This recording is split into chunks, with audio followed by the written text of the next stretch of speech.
Hey everybody, welcome back to the Pop Culture Project. I'm Steve. I'm John. And today we're going to talk about a couple of things. But first, we're going to get to our usual 200 subscribers. Please subscribe. You can win one of these. Yep. It'll be a random drawing done live just like last time. So, please subscribe.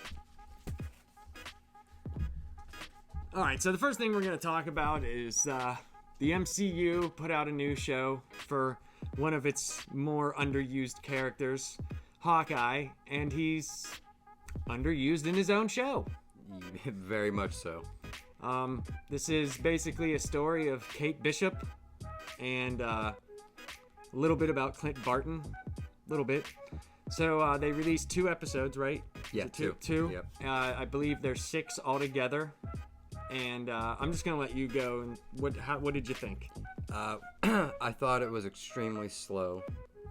The action scenes were, it was pretty cheesy, to be honest with you. It felt really Disneyed up. Kind of. You're involving, the character of Ronan in there, and there's not much Ronan in there. It just seems like it was stupid to have her. It was a plot contrivance, that's all it was. I hope it gets better in the 3rd episode. I hope it speeds up a little bit. I'm sure there's going to be a good episode or 2. Yeah. There's a good story in there. They're just really deciding not to do it, though. They had a chance to really use an underutilized character and expound upon it, with also bringing in Kate Bishop, but not making her the whole focal point. I'm so sick and tired of the disengaged 18 to 21 year old. I'm so tired of it. I'm just so sick of it, and I'm tired of these 90-pound women knocking dudes out left and right. If she had superpowers, I'd be fine with that. But there's none. If she was like Miss Marvel, doing some shit, I'd be fully understandable. This isn't a woman hate thing. It's just she literally gets punched 5 or 6 times, thrown up against a wall, smashed up against a brick wall, gets right back up. Big ass dudes too. Punches one of them and he's out. He's just done. Yeah. Just done. And the story, it's just dumb. It's just a dumb story. I did like how they started it though, with how it showed the attack on New York, like her as a kid. Now,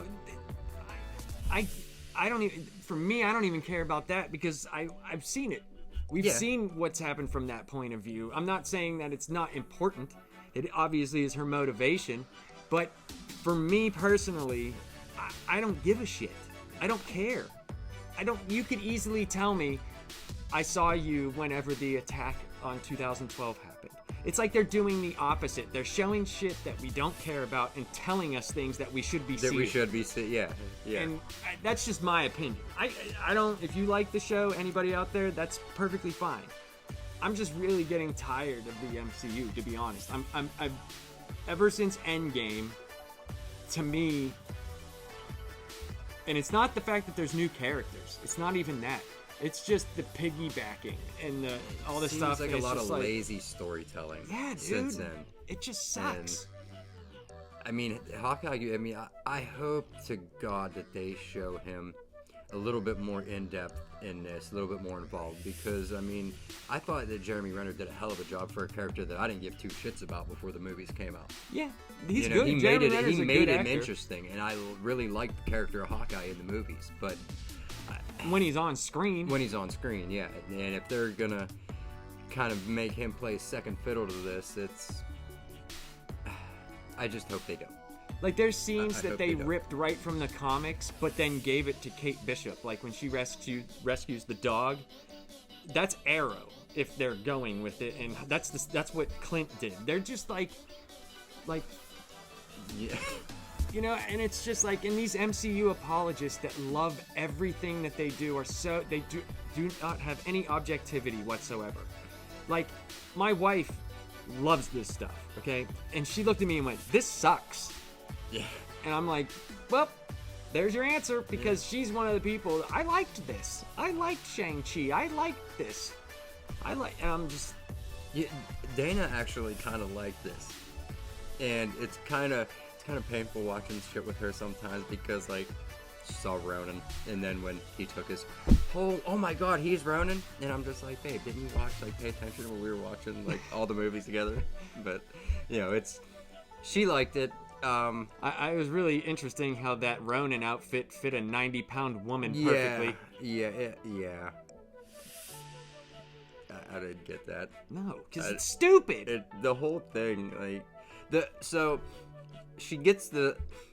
Should we say exactly how she gets it? We don't even have, people. If you've watched it, I don't like reviewing the shows. This is what happened in this scene. This is what happened in this scene. You've seen it. If you're watching us, you've seen the show. We're the lowest on the low of people that you would be. But if you want to tell them how they got it, that's fine with me. So there's an underground auction, black market auction, and they're auctioning off Ronan's sword. Mm-hmm. Guy buys it, and the guy that buys it is the uncle of Kate Bishop's mother's fiance. Yes, soon to be stepfather. Yeah, soon to be stepdaddy. So they're getting so after that's done, bid off and everything, and they bring in the Ronan costume.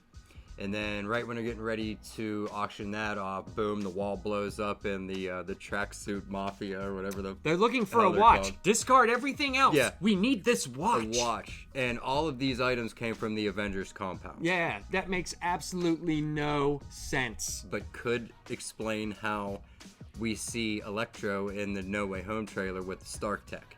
But it doesn't make any sense. You think the Avengers wouldn't clean up? If that's true, they are the worst superheroes of all time. Then all their movies are shit. But think because about this. they left an arc reactor in their building. Wouldn't it be the compound that collapsed? It wouldn't matter. You would get all of that stuff out of there. So that makes me wonder if you're going to see Vulture.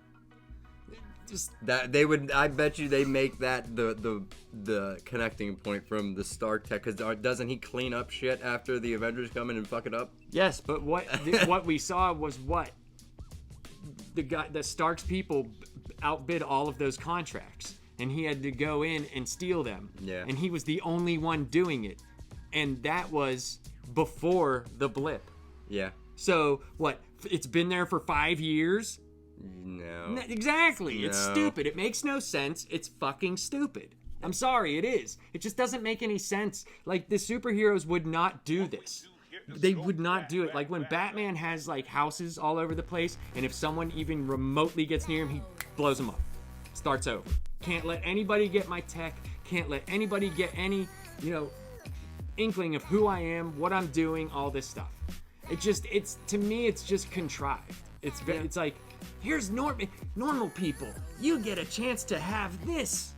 Normal people bidding on this stuff. You're telling me that they would not have tried to track that down? And if Clint was so worried about her having the suit, right, and being blamed for Ronan stuff, and oh my God, the Ronan's back, he wouldn't have tracked it down to find it himself? Yeah. That's what I'm saying. There's for me. But yes, I do see what you're saying, that it could explain why other people would have certain tech. And for me, that just sucks. That just means laziness. It'd be very lazy storytelling. So I didn't like this at all, me personally. I did not care for it. I thought it was slow. I thought the writing was really, really bad. When they did the credits at the beginning of the show, they literally, it was like the Kate Bishop altar of you're the greatest thing ever and you're 21 or 22 years old. And it's like, okay, cool. And it's a hero that shoots arrows. You're on Disney. Dude, we're gonna get like boxing glove arrows. Like, what is it gonna how are they gonna kill people? They're not. So what's the point?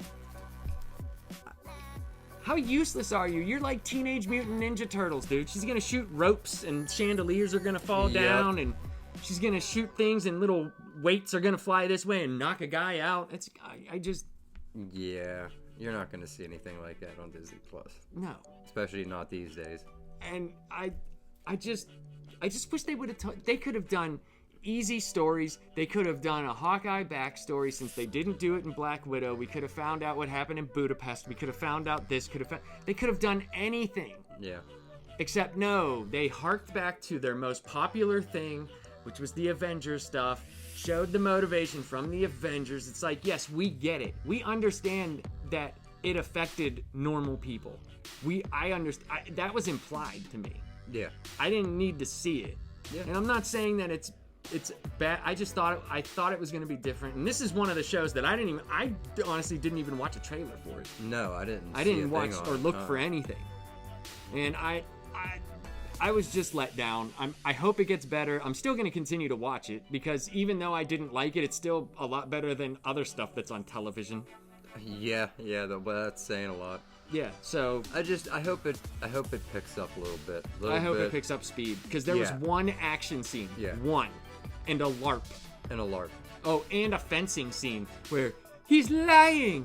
I told him through the dance of fencing. I could tell his emotions. It's like, good God, shut the fuck up. Just shoot shit. I'm fucking tired of looking at this dumb shit. It's so stupid. It just. Anyway. Yeah. So, John watched the first episode of The Wheel of Time. Yeah. And at first I was very disappointed with the show because that was another show that I didn't look for anything because I was so excited. And when I finally, after I watched the first 3 episodes that premiered last week, I was very disappointed because it wasn't a lot like the books. But when I went and watched interviews with the showrunner and he said what he was doing and expounding upon things, on second watch, I actually kind of liked it. And we watched the first episode. So what did you think?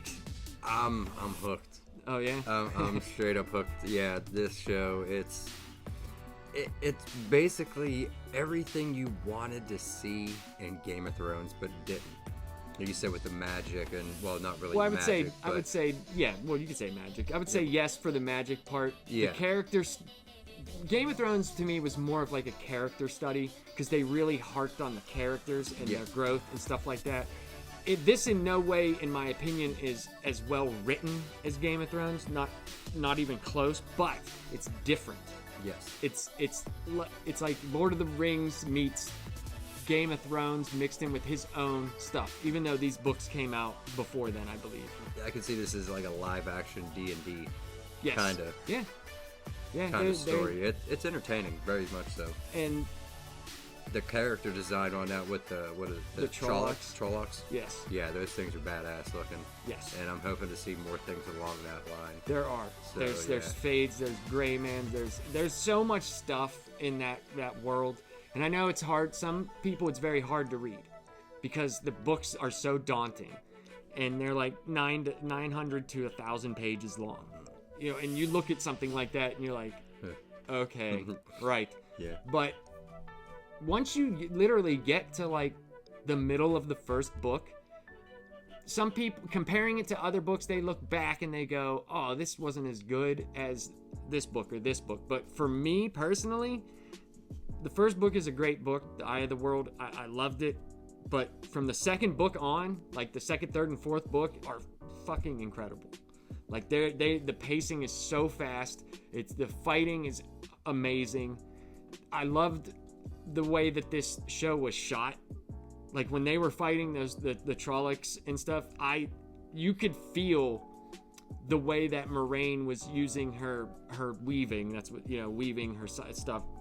It was how she fought with Lan was amazing. I thought it was cool. Yeah, I really like those two characters. I hope they're main characters. They are. Are they? Good. Yes. Good, because I definitely want to see more of that on yes, screen. They are. That was characters. Entertaining. There's a lot of characters in the show, in the books. They're probably going to combine some to make other characters. But so, are you going to continue to watch it? Oh, absolutely, absolutely. Okay. You said there's 3 episodes out now. There's 4. 4? It started with 3. 3, and then they're releasing one every week. Yesterday was the 4th. Oh, cool. Yeah. Cool. Did they say about how many episodes are going to be per season? I believe it's 8 or 10. 8 or 10? I believe. Okay. Yeah. Yeah, I absolutely will be continuing to watch that. Let's do our comics. All right. Did I go first last time, or did you? I don't even first? remember. Do you want to go first? Yeah, sure. All right, go ahead. I had Wonder Man, number 8. Woohoo! And okay, so It starts off.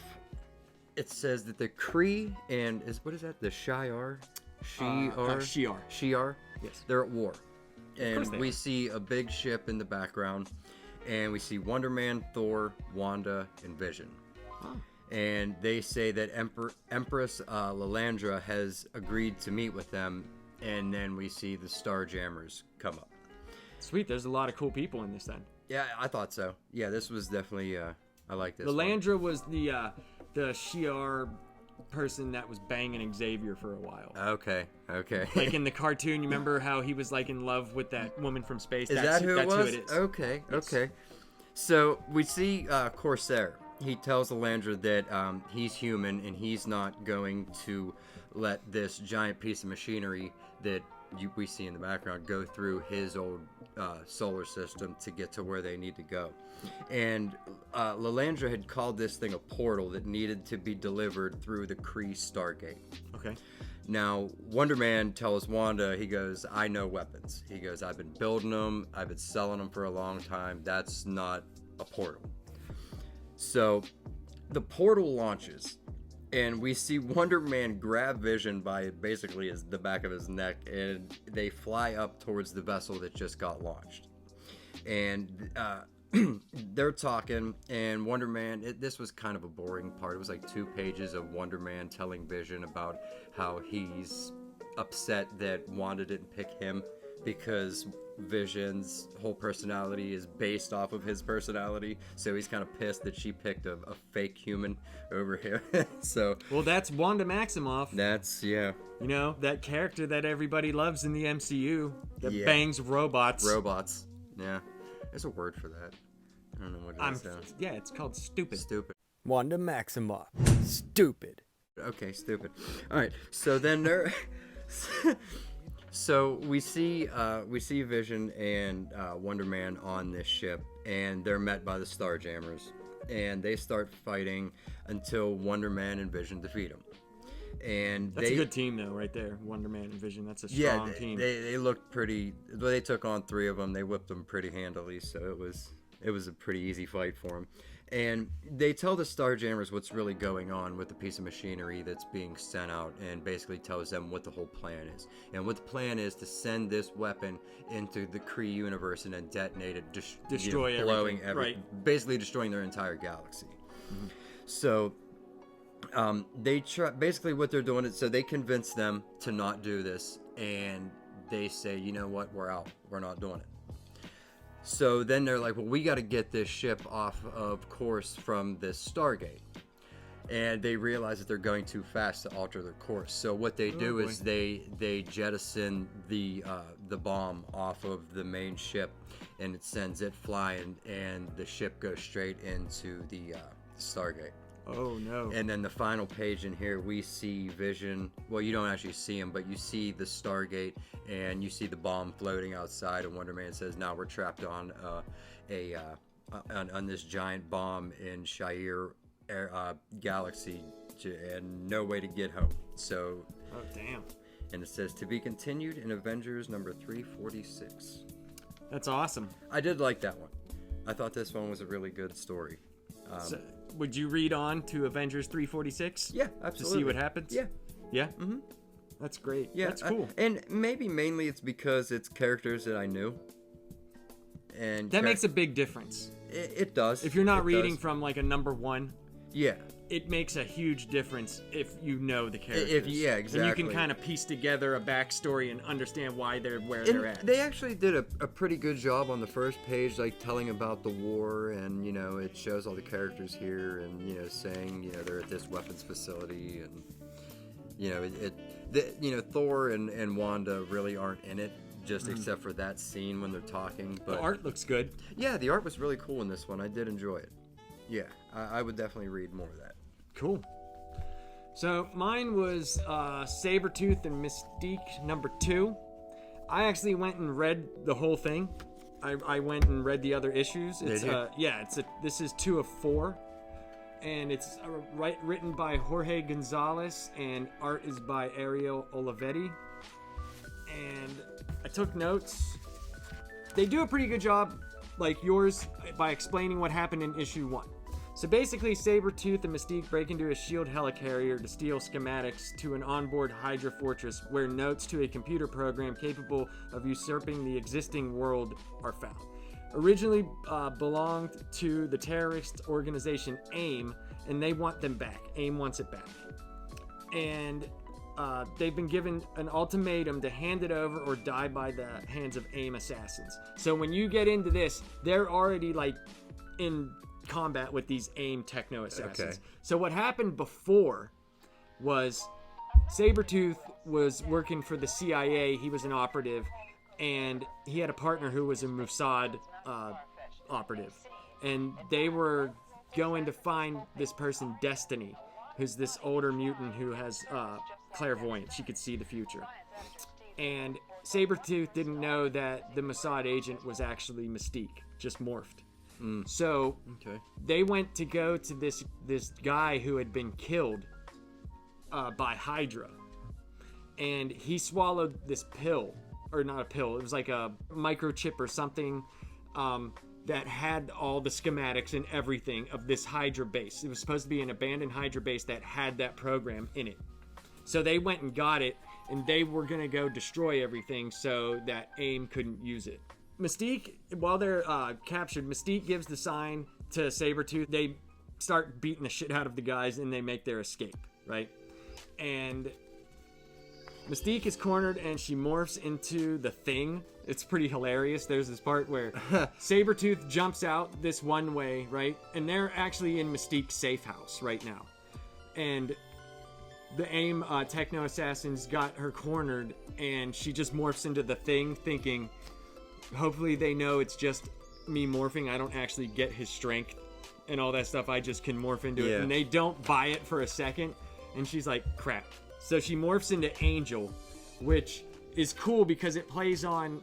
She had this inhibitor in her where she could only morph into one of the X-Men for like 10 seconds because they didn't want her doing that. But since Angel had been turned into Archangel, she can morph into Angel.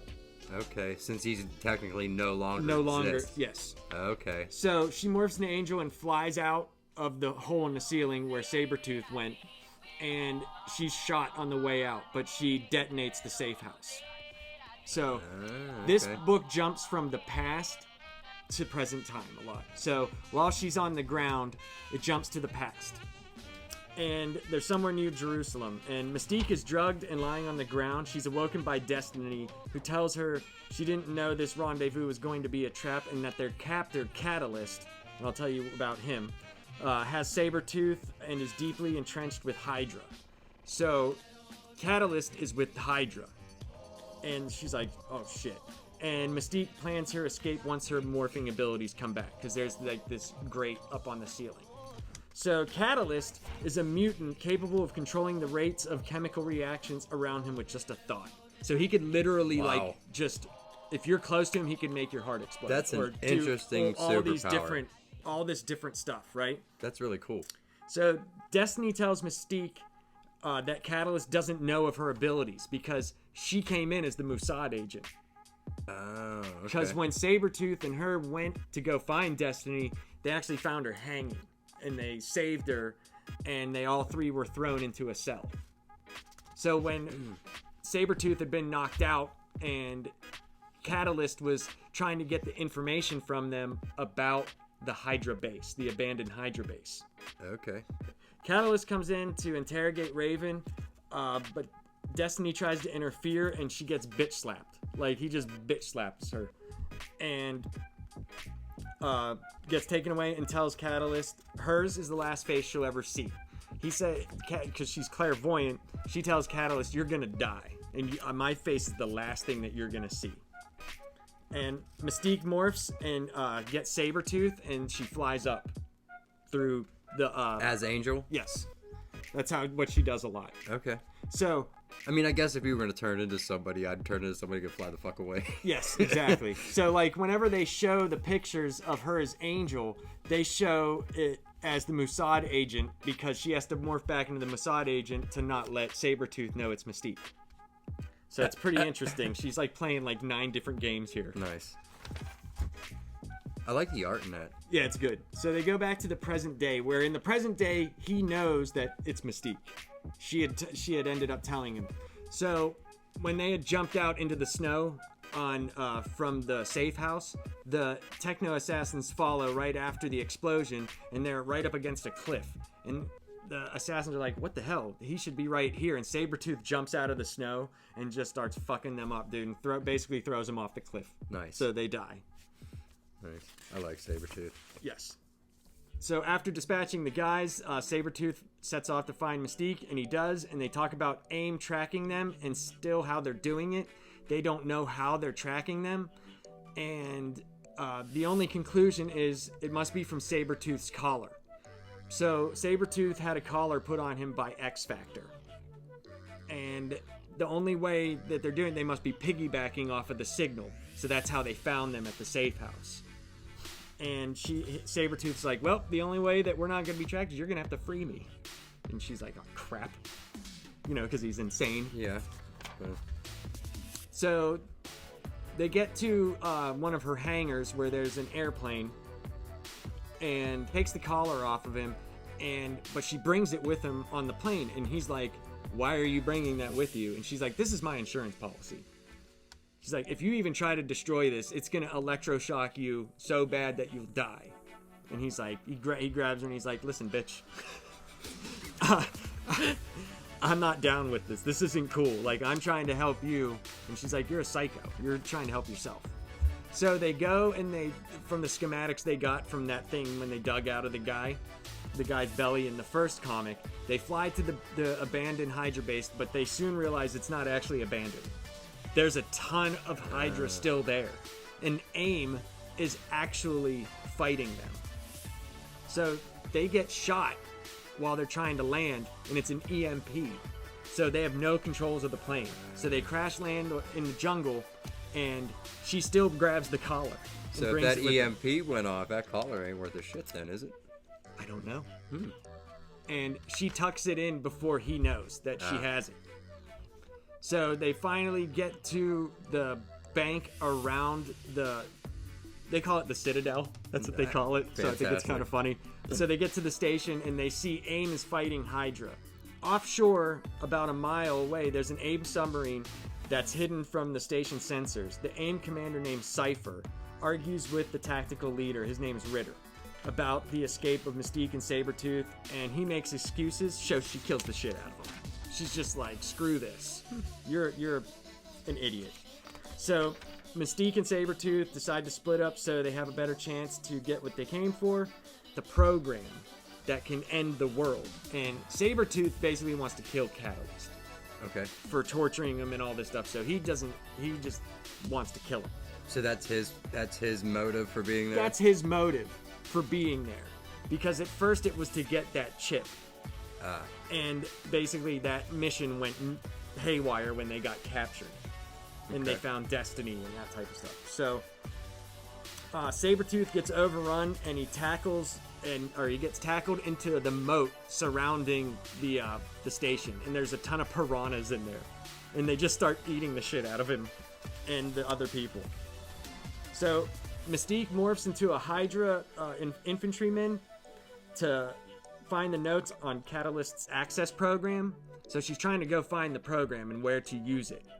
And she goes up through this paneling and she's runs into Dismember and Corrosion. These are two giant freak things that Catalyst has made. And she's like, looks at him and he's like, you're not supposed to be here. No infantrymen are allowed to be here. And she's like, well, we're getting overrun and I came to get reinforcements. He just hits the shit out of her and she demorphs. And he's like, oh, this is interesting. The Master's going to want to check this out personally. So that's where this one ends. But basically what happens is she gets into the Master and it's actually Catalyst.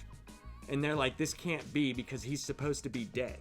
And they flash back to what happens is when Mystique and Sabretooth got up through that vent in the prison, they went to the next vent where Catalyst was holding Destiny, right? And he was going to like torture her to get stuff. He had this pool of water with electricity and Sabretooth comes down and he Catalyst looks up and he's like, huh? Before he could even do anything to them, Destiny, the old woman, picks her legs up and kicks him into the water and just fries him. Oh shit. But his body wouldn't let him die because of the power that he has. He started regenerating himself, but he's all deformed and all messed up.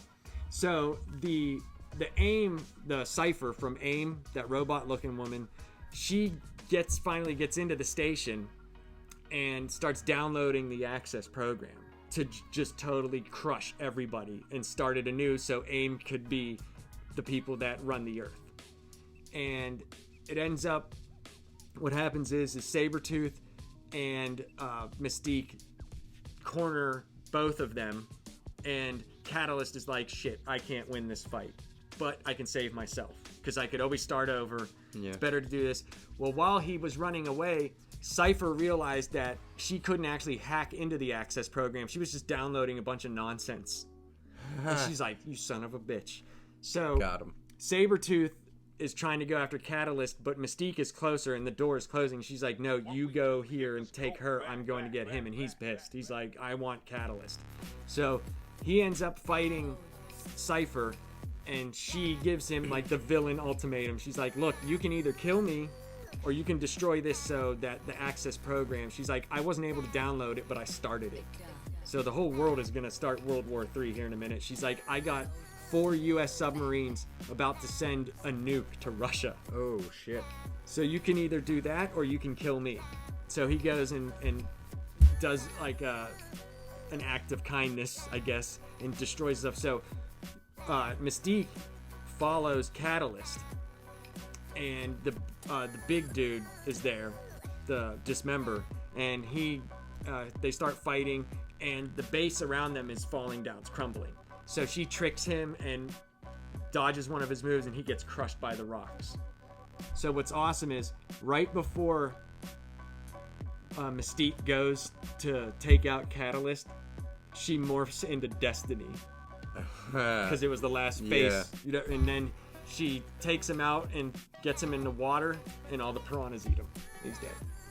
Sounds like that was a pretty good one. Yeah, it was cool. I know I didn't do the best job because I was like, I should have just read this and explained this, but I was like intrigued, so I read the whole thing. So I was like, wait a minute, is this the right thing or is that the wrong thing? But yeah, it was cool, man. It was a fast read. It was easy to read because it's only 4 comics, and you could read the whole thing. And it was cool, man. I liked it. Nice. So our next comics for next week, we picked these. We didn't want to do randoms. We wanted to do number 1 issues. So I'm going to do Dark Knight's Death Metal, number 1. And I am doing Year of the Villain, Hell Arisen. Who can stand against the Batman who laughs? This should be interesting. I'm excited about this one. So our last thing, man, is one of our favorite shows of all time is coming back this week on Wednesday. Yes, it is. It's Always Sunny. Yes.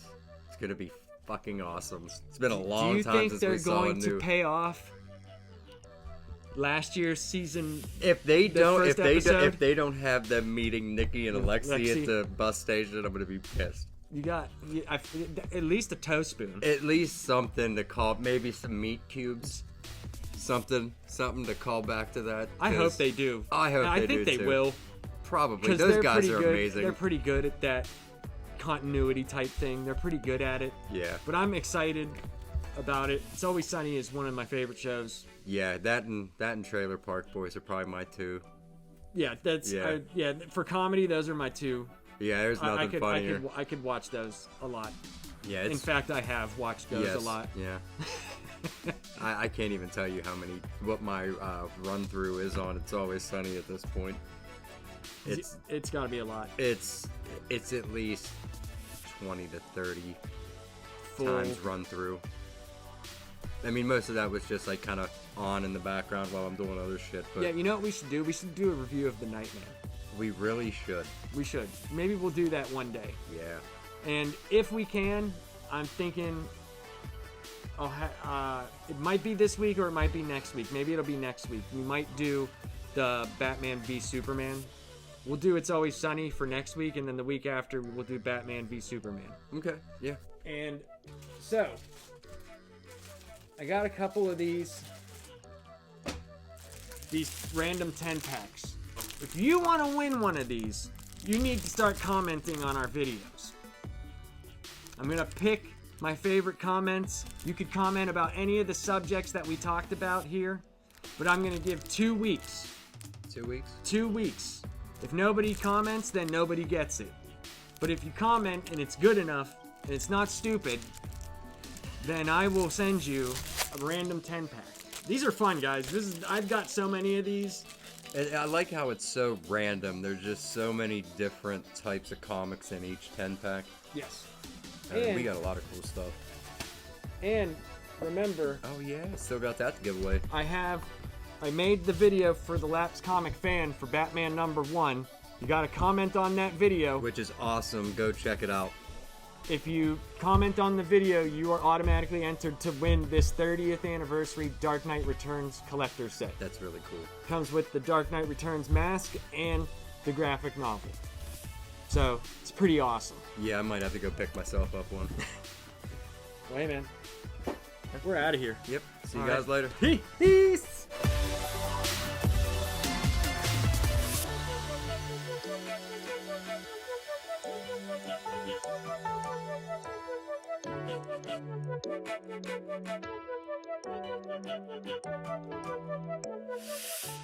Hopefully Hawkeye gets better, because it's nut-tingling terrible.